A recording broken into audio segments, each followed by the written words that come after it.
Now that you can play an E minor chord, it's time to learn a new chord. Because let's face it, life is pretty boring if all you know is one chord.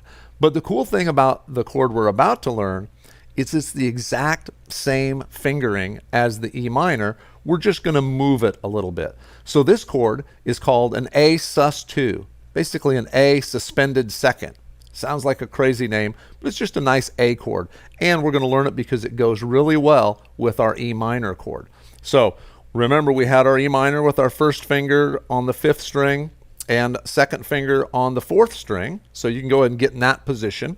Now, all I want you to do is lift your fingers off and move them over one string. So now your first finger is on the 4th string, still at the 2nd fret, and your second finger is on the 3rd string at the 2nd fret. So it's going to be the same shape, just moved over a string. And it's going to sound like that. So it sounds a lot different than our E minor chord. Now when we play this A sus2, we really want to just strum from the 5th string on down. So we don't strum the 6th string, we start our strum from the 5th string. But as we get playing this, it's okay if you get that 6th string in there.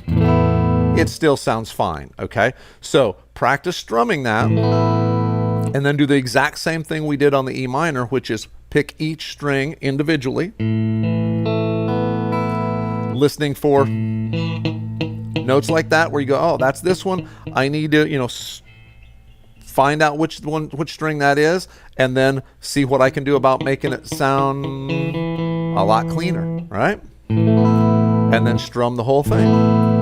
So because now we know 2 chords, we're going to be able to put these together in a progression.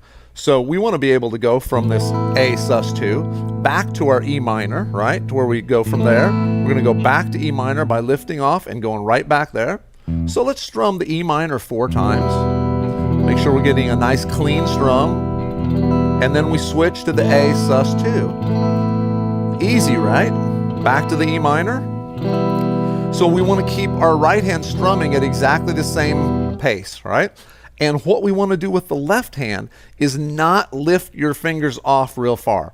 If I play the E minor, I don't want to go and lift my fingers way off and then try to get to that A, right?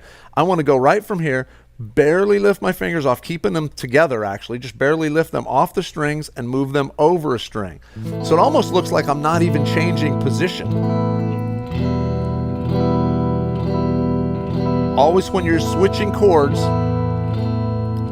the minimum hand movement you can have will be the best way to get your chord switches fast, which we're going to need to do because in this next video is our practice session. So it's your first practice session where we're actually going to play these and play them in time, and it's going to sound like a song.